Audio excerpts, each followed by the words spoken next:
Hey guys, um, I got food poisoning on Friday. Life really sucked.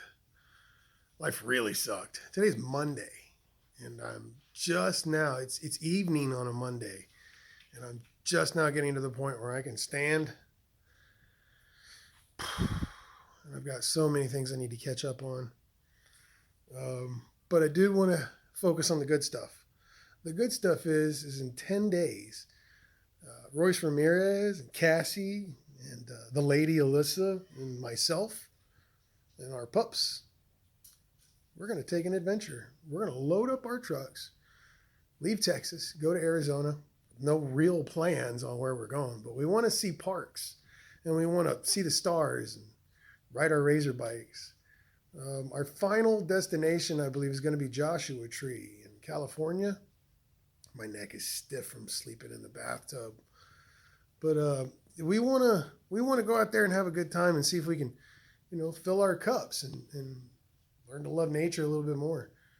Um, if you have any advice, man, we're super, super interested in listening. There's a couple of hidden spots, and I'm on the Arizona moped page. Those guys are cool, but they do some really cool stuff, and they have beautiful photos. I want to see what it is that they were showing me on pictures, and I hope that you guys can come with us. So we're gonna bring two GoPros, and I have a couple of SD cards. I'm gonna see how many more SD cards we can get. It's not just I'm not the only one doing this anymore. So yeah, man, exciting stuff. We're gonna go ahead and bring the ladies' bike. I'm gonna go ahead and rebuild my first bike that started all this to begin with. Since I've learned so much, it's time for the black bike to really get everything I've learned. I love that bike, and since we've gone so wild and made subframes and we're stretching stuff and we have all these hydraulic forks and the air spring forks and all that creative stuff that we've been doing. I actually want to kind of go back to the basics and start back over again. You know, read the same book twice. But man, it's been a blast so far with all you people. And I know that I'm not perfect. I know sometimes I mess up, and hey, that happens. But I'm here to own it. If you guys ever have a problem with my product, you call me, message me, email me. I'm not going to avoid you. I want to deal with this. I haven't had too many complaints, and I'm happy about that. I'll give you an update though. I just spoke to Top Notch at Razor. Mr. Razor, the guy who does a lot of stuff. I'm not going to reveal too much, but he says things aren't as awesome as they should be. And he's working on it. He's got some of his brightest people on it right now. But due to the COVID problem, we're all having shipping issues. We're not getting everything that we're used to. We're not entitled. Some of us are entitled, but I mean, let's just be real. Some of us are entitled. But some of us are just used to the way that we live. We have all this stuff. We're used to Amazon get it to me before I even know I want it. So I can understand the frustration when things aren't the way you want them to be. But COVID's really tearing this place up.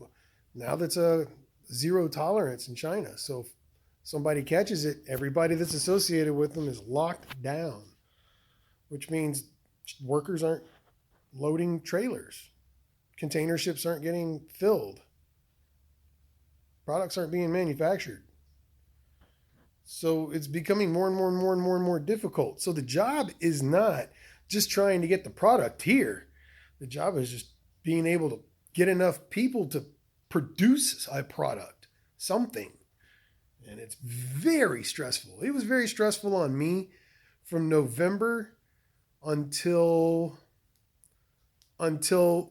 the week after Christmas. Oh my goodness. I never thought it would end. And it was dead quiet until like January 8th. And then people started messaging me again. Hey, can I have a fork? Can I get a fork? Fork, fork, fork, fork, fork, fork, fork, fork. I'm like, oh my God, crazy. I love it. But at the same time, it's like, I can't get all these parts. I've gone further than anybody else I know could. I got everything from the manufacturer. I purchased it from people who bought it from the manufacturer and paid them.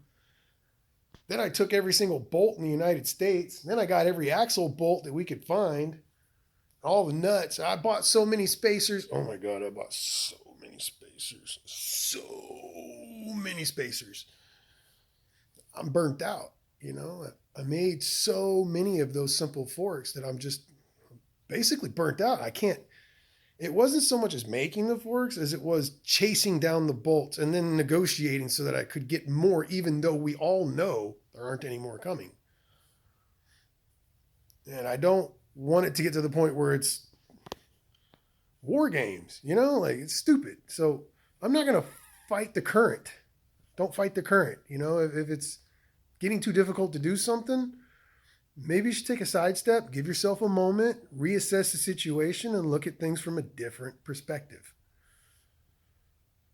Doing that, I was able to understand that Razor wasn't out to get me. They couldn't get their parts either, and they just want to make everybody happy, but they can't.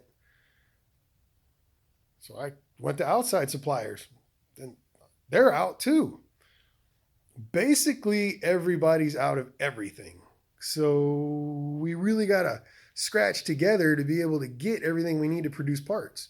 The plug and play guys, those guys paid for their money and their parts months in advance. And they didn't buy one, they didn't buy 10, they bought 300. And they are still having problems. There's a couple of guys on the Razor pages that I know are having difficult times trying to get parts, and they supply parts to so many people who just get on those pages and go, hey man, I'm just new to this and I want to get this or that, and it's not easy. And then you got to wait for the shipping containers and then make sure the employees show up so they can fill the shipping containers. And it's not getting easier. It's getting harder.